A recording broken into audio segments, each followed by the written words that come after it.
I think there come certain points in a build where you just have to kind of sit back and just look and think for a few minutes, and I'm at one of those points right now. The tracks appear to be on, but if you look very closely you can see that they're still missing one track pin right there. That last pin goes in and the counter key goes on both sides, and then we're ready. I don't know, that return roller, that is still a problem. I think I'm going to have to stop right now before I proceed any further and completely fix that problem. Get like that tunnel vision, single focus kind of thing. Fix the return roller, fix the return roller, fix the return roller. Everything else is looking pretty good. The new bearings are, I think, are going to make a huge difference. I've opened up one hatch so far and just roughed it. I just, you know, I still got to trim it and put the hinges and stuff. Pretty sure this is going to be my main on-off panel under here, and that's why I wanted to do this one first. Plus, when they did the molding, something went wrong in here, and like the center part was bubbled up so the hatch wouldn't sit down flat. It was very difficult for my hippie brain to conceptualize with the door sticking halfway open all the time, if that makes any sense. Much closer. I think I gotta fix that return roller. That's the last thing holding me up from putting it on the ground and trying it. Take it outside in the driveway for its first try.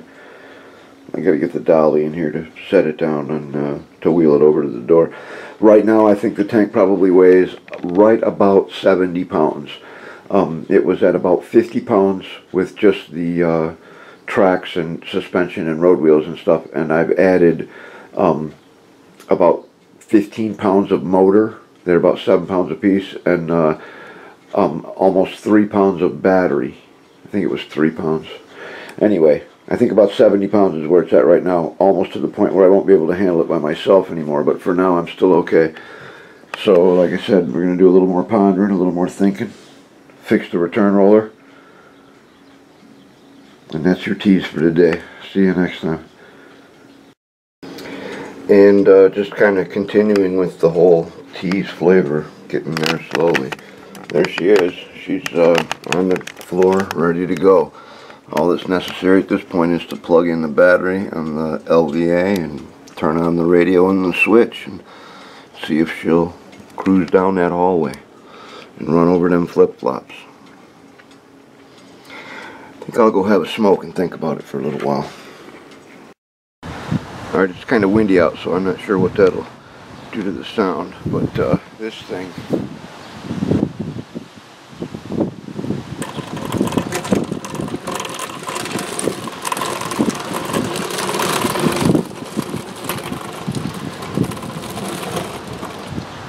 I am barely touching the stick on the radio.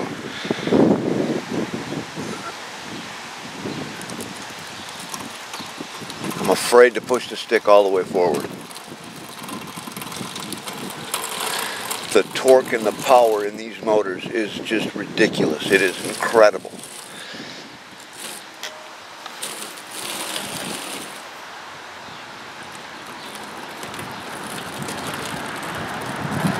Definitely going to have to set endpoints on the transmitter. I think I'm going to have to remove a link or two of track too. I got to wait to see how well they break in. In a minute, let me try and show you what I'm talking about there. The tracks are still a problem. I think you'll get a good view from here, maybe. Try and watch the tracks for side-to-side movement.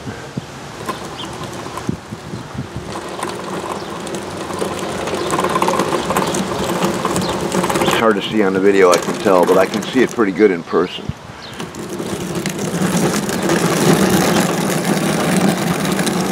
The torque and power on these motors is scary, actually.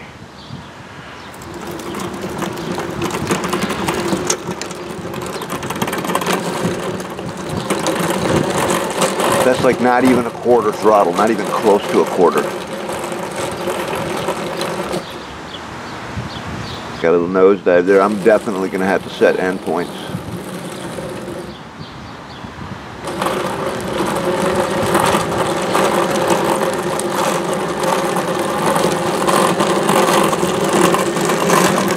No one will ever be able to say that this Hetzer is underpowered. This thing is going to be a beast. I still am not at all happy with those tracks. They are, I'm hoping that they'll break in, but it's been my experience that you can only expect so much from break-in.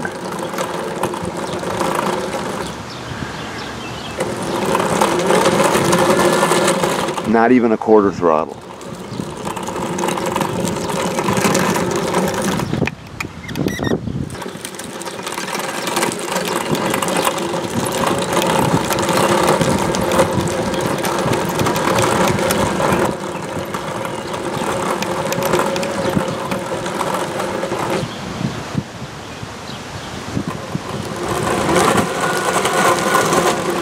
That was almost half throttle.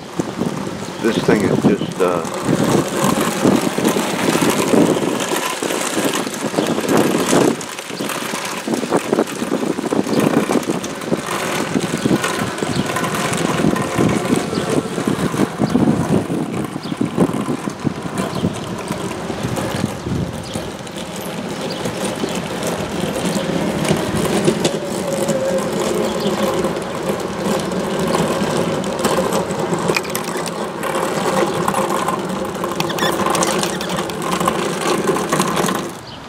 okay, much more work to do. We'll see you next time.